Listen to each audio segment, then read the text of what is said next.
Magandang araw muli mga kaibigan at mahalaga ang pag-uusapan natin ngayon.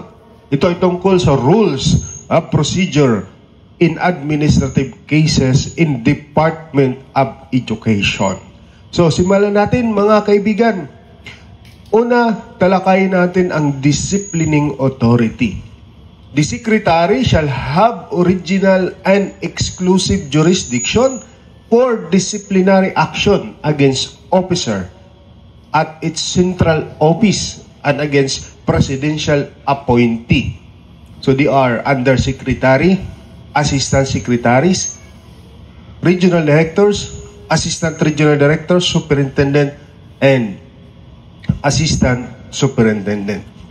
The regional director has disciplining authority over the teachers in their respective region, and the superintendent of the schools has the disciplining authority for administrative actions against non-teaching personnel in the respective schools division.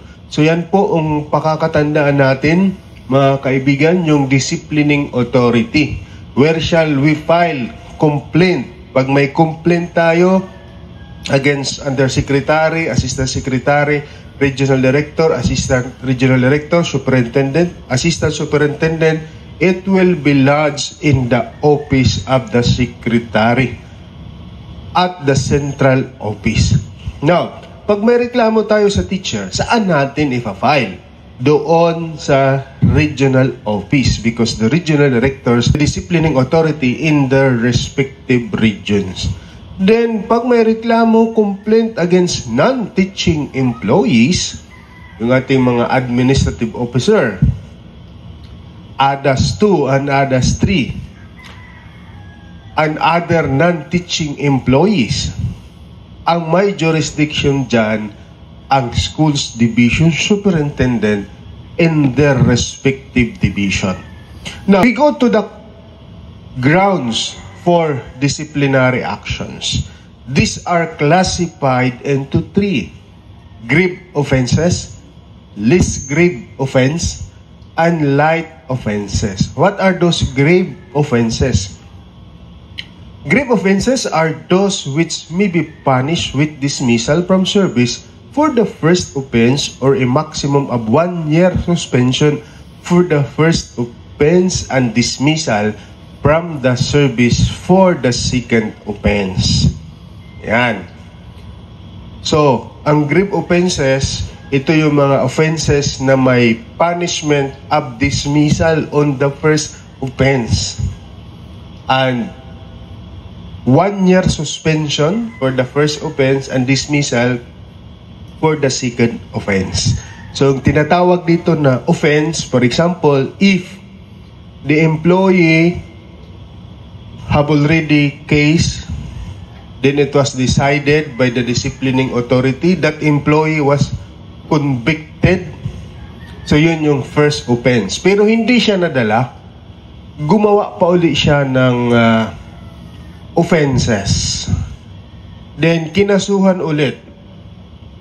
Then, na-convict. So, kung sa unang kaso na na-convict siya, is suspension lang ang pinataw na penalty, ngayon, sa second offense, magiging dismissal na.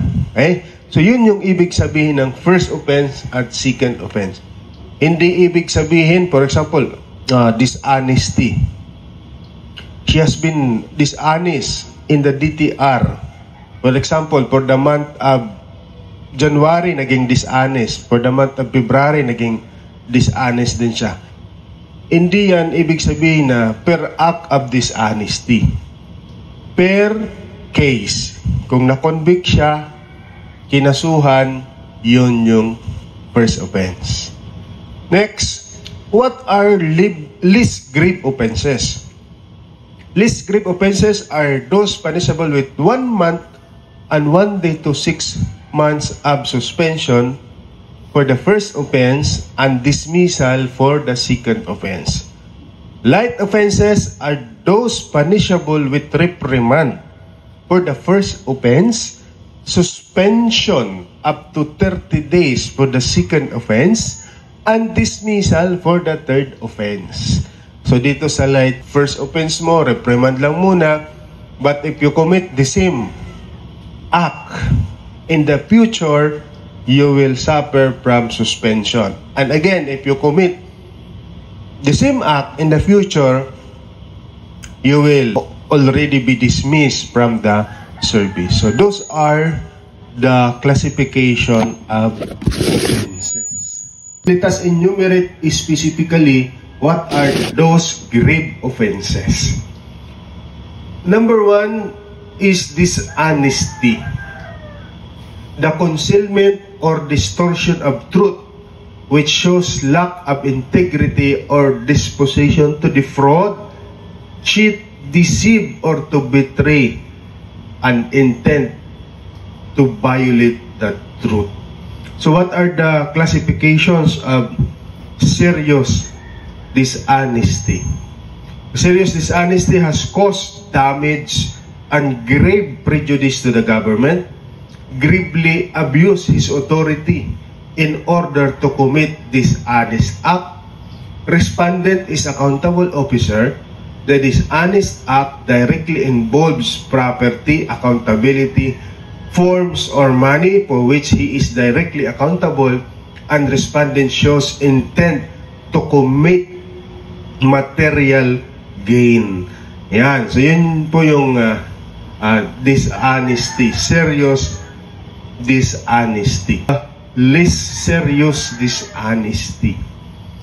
This less serious dishonesty has caused damage and prejudice to the government, which is not so serious as to qualify under serious dishonesty. Respondent did not take advantage of his or her position in committing dishonest act.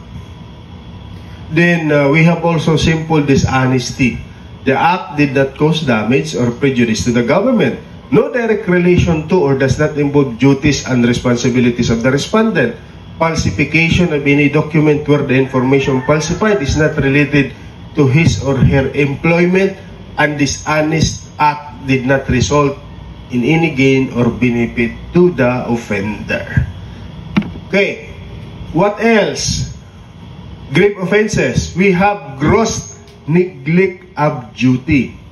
That is want of care required by the circumstances. It is relative or comparative, not absolute term, and it is in its application depend upon situation of the parties and the degree of care and vigilance which circumstances reasonably impose. So sa gross neglect of duty, kapabayaan, hindi ka nag-perform ng iyong trabaho na supposed to be ay trabaho mo pero hindi mo ginawa. Yun, gross neglect of duty. Then you have grave misconduct. Being notoriously undesirable is also a grave offense. Conviction of a crime involving moral turpitude. Falsification of document. Physical or mental incapacity or disability due to immoral or vicious habits. Engaging directly or indirectly in a partisan political activities by one holding non-political office. Receiving gift, fee, or thing in the course of official duty in the hope or expectation of receiving a favor or better treatment that accorded to other person, or committing a violation of anti-graft laws. Then, contracting loans from person with whom the office of the employee has a business relation. Bribery is also a grave offense. Nepotism, disloyalty to the Republic of the Philippines and to the Filipino people. Oppression, this is the act of cruelty, severity, unlawful exactions, domination, or excessive use of authority. Disgraceful and immoral conduct, inefficiency, and incompetence in the performance of official duties. Frequent unauthorized absences or tardiness. Refusal to perform official duty gross insubordination, conduct prejudicial to the best interest of the service, directly or indirectly having financial and material interest in any transaction requiring the approval of his office, owing, controlling, managing, or accepting employment as officer, employee, consultant, counsel, broker, agent, trustee, or nominee in any private enterprise regulated or supervised or licensed by his office unless expressly allowed by law.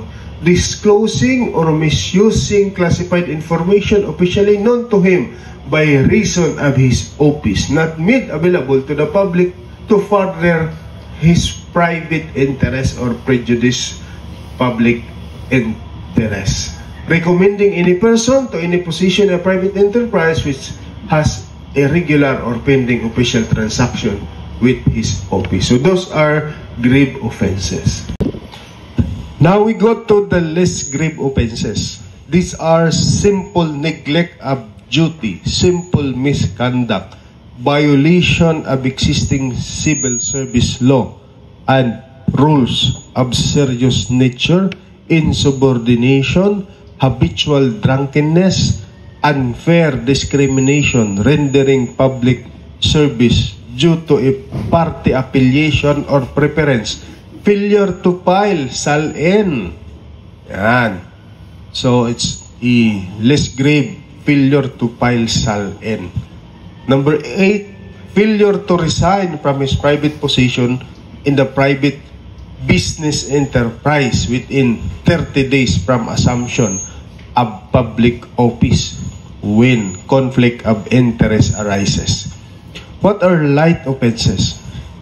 These are discourtesy in the course of official duties, improper or unauthorized solicitation, contribution from subordinate or employee, by teacher or school officials from their children, violation of reasonable rules, office rules and regulation, frequent unauthorized tardiness, gambling prohibited by law, refusal to render overtime service, disgraceful, immoral, dishonest conduct prior to entering the service, borrowing money by superior officers from subordinates, lending money at usurious rate of interest, willful refusal, willful failure to pay just debt or taxes, lobbying for personal interest or gain in the legislative hall and offices without authority, promoting the sales of ticket in behalf of private enterprise that are not intended for charitable purposes, failure to act promptly on letters and requests within 15 days from receipt, and failure to process document and complete action on document and papers within a reasonable time from preparation thereof, failure to attend to anyone who wants to avail himself of the services of the office, engaging in private practice of his profession unless authorized by constitution, law, or regulation, pursuit of a private business vocation or profession without the permission required by the civil service and regulation. So what are the requirements for the complaint? The complaint must be under oath. Dapat subscribe and sworn to before an officer who is authorized to administer the oath or before a notary public.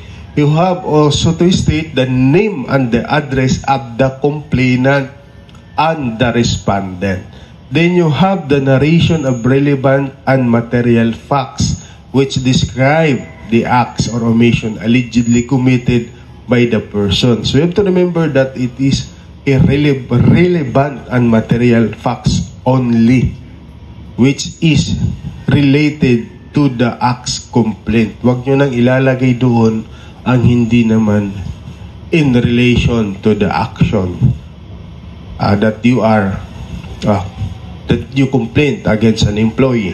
Then you have to submit or to attach certified true copies of documentary evidence and affidavits of witnesses, if any, And of course, attached is the certification or statement of non-forum shopping. The certification and statement of non-forum shopping, this is to prevent anyone or the complainant to file several actions, several suits intended to harass the employee. So if it will happen that the complainant will file administrative cases in different offices, he will be violating the non-forum shopping rule. So these are the requirements for a valid complaint.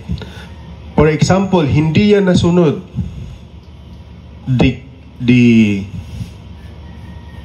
complaint may be dismissed.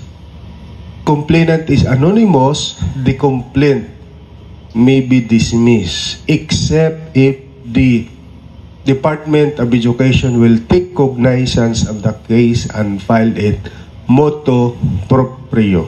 Ibig sabihin, the complainant itself is the Department of Education. So no need to follow these forms. Then where to file? Nasabi ko na kanina yung disciplining authority, central office, regional office, and the school's division superintendent. Yung SDS para sa non-teaching personnel.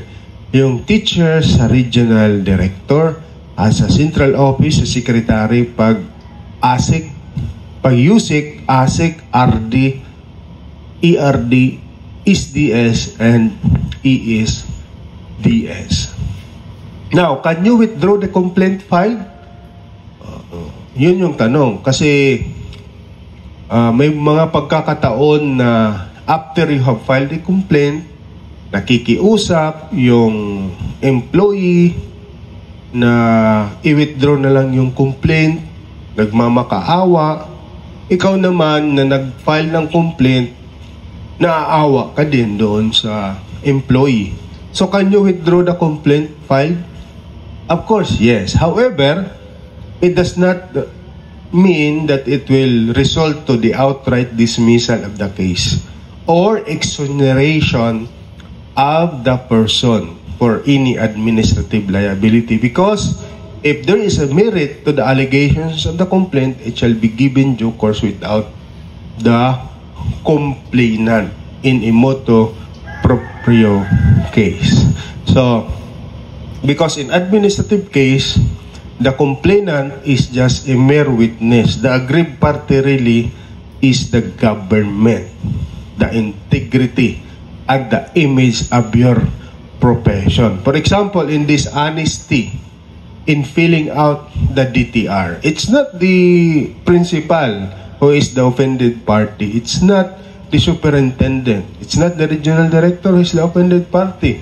It is the government who is the offended party, and the complainant is just a mere witness. So, even if the complainant will withdraw the complaint, for example, in dishonesty, the employee or the case will prosper because the complainant is just a mere witness. If there are other documents, even without the cooperation of the complainant, if there are other documents attached to the complaint that is sufficient, substantial, to convict the employee for administrative offense, then that case will prosper. Okay, so we continue. What happens to the complaint? So, for example, you are the complainant. You file your complaint in writing to the disciplining authority, whether superintendent or in the regional office or in the central office. Then, the disciplining authority now will have the fact-finding investigation, that is stage 1. So, to determine whether there is a prima facie evidence whether there is a cause for the respondent to be formally charged. Prima facie means on its face, on the evaluation of the face of the complaint, there is attached affidavit, it is subscribed and sworn to, may mga attached document that is certified through copy, and there is a certification of non-forum shopping, and determined by the disciplining authority that there is a merit and substance to the case, then it will yield into stage 2, that is the formal charge. Pero doon sa fact-finding investigation pala, stage 1, the respondent, yun ang tawag natin sa kinasuhan, the respondent employee will be given a chance to submit his or her answer, because we are observing due process. At that stage, fact-finding investigation, the respondent will be given already the chance to file an answer. Then, the disciplining authority will determine whether there is really a merit to the complaint and there is a necessity to issue a formal charge. Next stage is the formal charge. So kung hindi pinaniwalaan ni disciplining authority yung answer, o nakita niya na there's really a need for a formal investigation to determine kung totoo nga ba o hindi ang reklamo, then the disciplining authority will issue a formal charge. Pag may formal charge ka, you have already a pending case. Yan. So, whenever you will seek for clearance, ilalagay doon with pending case. But the formal charge will not affect your promotion and other benefits. Then, also, at this stage, you will be given the chance to answer. The respondent will be given a chance to answer. Then, if the answer is not sufficient, as determined by the disciplining authority, it will create a fact-finding committee. Ang tawag natin dyan, FIC. Then, the stage 3 will start, the formal investigation. With the constitution of the formal investigation committee, the formal investigation will start. And it will have the first hearing, which is called pre-hearing conference, stage 4. Sa pre-hearing conference, doon dinidetermine whether both parties are amenable for the submission of the case for resolution through a position paper. Pag nag-submit ang dalawang party are amenable to position paper, then there will be no need for further hearings. But if both parties agreed to have a formal investigation, formal trial, then there will be several hearings. The presentation of complainant evidence first, and the witnesses' testimony, then the defendant's evidence, documents, and testimony also.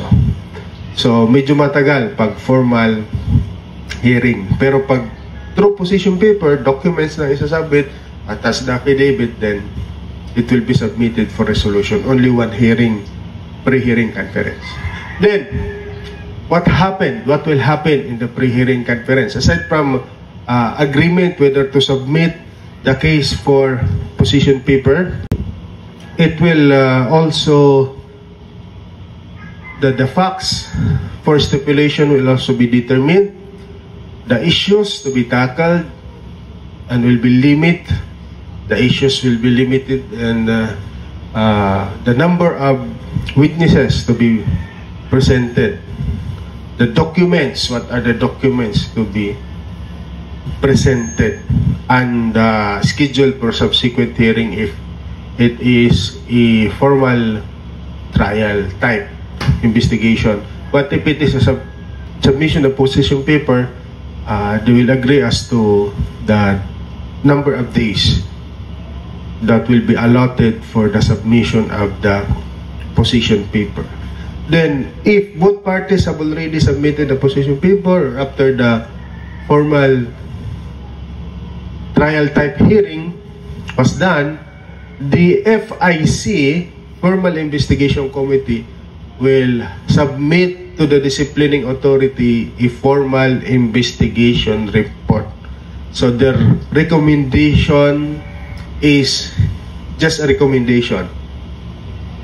The final say is on the disciplining authority. So after the recommendation, after the formal investigation report, then here comes the decision of the disciplining authority.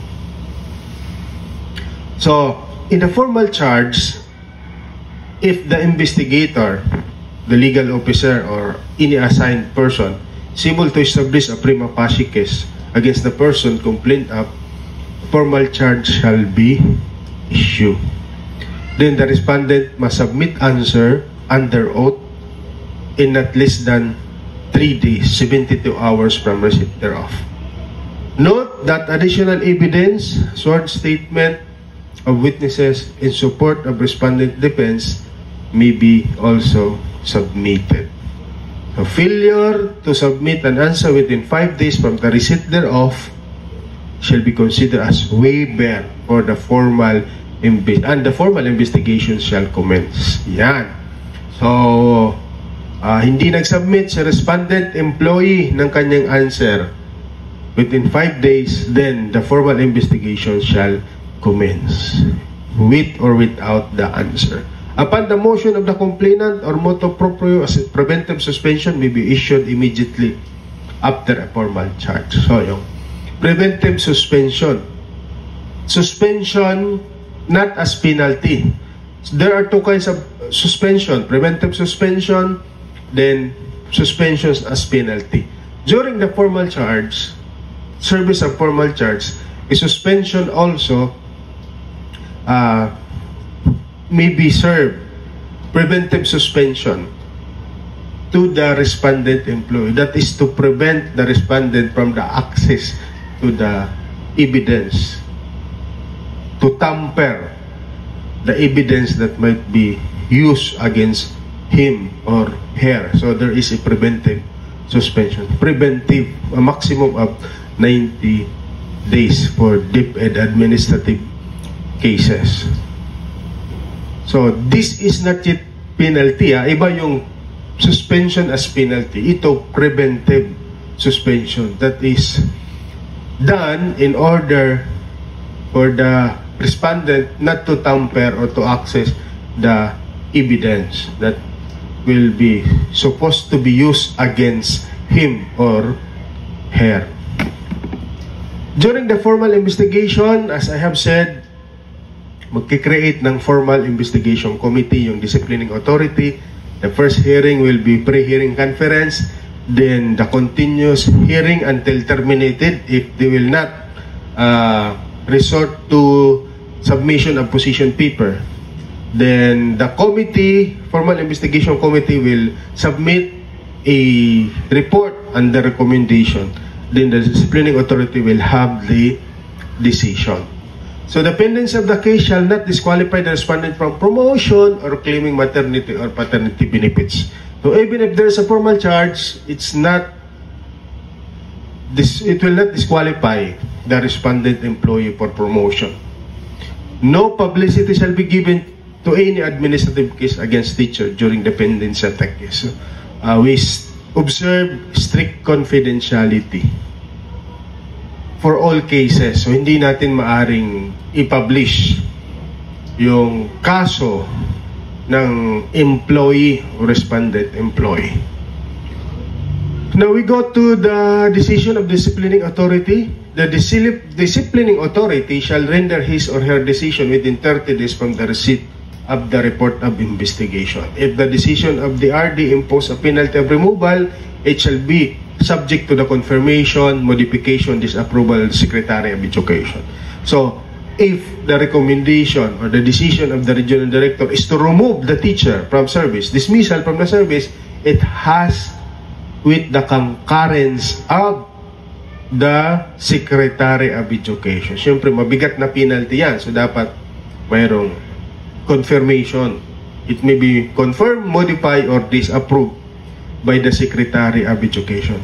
So, also note that even if the suspension exceeds 30 days or fine exceeding a month's salary, failure to file a motion for reconsideration or appeal within the required 15 days shall make the decision final. So, pag hindi nakapag-file ng motion for reconsideration si respondent, then the decision will be final. Appealing to the regional court, regular court will not suspend the implementation of decision unless a restraining order or writ of injunction is issued. So kahit mag-file siya ng kaso sa regular court, it will not, the decision will not be suspended. It will be implemented unless there is a restraining order coming from the court. Okay, we go to motion for reconsideration. So if the party is adversely affected by the decision, he or she may file a motion for reconsideration or MR to the disciplining authority who render the decision within 15 days based on the following grounds. So dapat yung motion for reconsideration has a ground like new evidence that has been discovered which materially affect the decision. The decision is not supported by evidence on record. Errors of law or irregularities have been committed prejudicial to the interest of the movement. And you have to remember that only one motion for reconsideration is allowed. So pag na-deny yung motion for reconsideration, you can appeal to the higher office. And filing a motion for reconsideration will not prevent the execution of the decision. We go to appeal. The decision of the regional director imposing a penalty of exceeding 30 days suspension or fine exceeding the amount of 30 days salary may be appealed to the Secretary of Education within 15 days from receipt thereof. So, after the denial of motion for reconsideration, the employer respondent may appeal. From the Secretary of Education, the same may be finally appealed to the Civil Service Commission. So, pag na-deny ng Secretary of Education, you can appeal to the Civil Service Commission. Then, if na-deny pa rin sa Civil Service Commission, you can file your petition for review to the Court of Appeals under Rule 43 of the Rules of Court. Okay, we have the extenuating, mitigating, and alternative circumstances. In determining the penalty, the following circumstance shall be considered attendant to the commission of the offense: physical fitness, good faith, taking undue advantage of official position, taking undue advantage of the subordinate, undue disclosure of confidential information, use of government property in the commission of the offense, habituality, committed during office hours and within the premises of the office, use of fraudulent means to commit or conceal the offense, length of service, education, other analogous circumstances. So these circumstances may increase or may decrease the penalty based on the appreciated facts.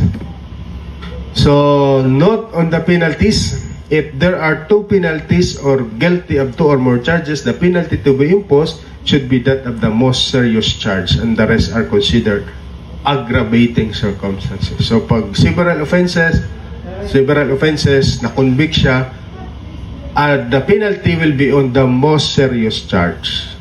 Pag there is dismissal and there is a suspension, so dismissal ang isi-serve. O kaya mayroong suspension for 1 month, for 1 year, then 1 year yung isi-serve. And other penalty will be just additional, aggravating circumstance. So dismissal is permanent separation from the service. Or also, you have the transfer. Failure to seek transfer to another office within 90 days considered as resigned may include a condition that prevents a person from holding a position involving property, money, responsibility. What is demotion? Reduction of rank or salary or both. So, penalty may also be demotion. Or suspension, not entitled to all money benefits and including leave credits during the period of suspension. And reprimand.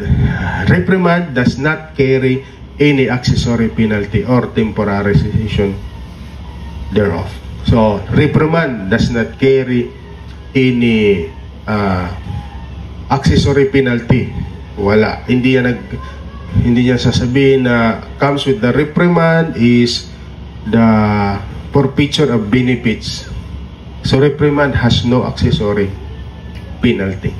For preventive suspension is not a penalty, nasabi ko na kanina, and shall not be considered a gap in the continuity of service if later on was proven innocent. So, if the respondent employee will be acquitted, babayaran siya sa sweldo on the time of the preventive suspension. Because while on the preventive suspension, wala siyang salary.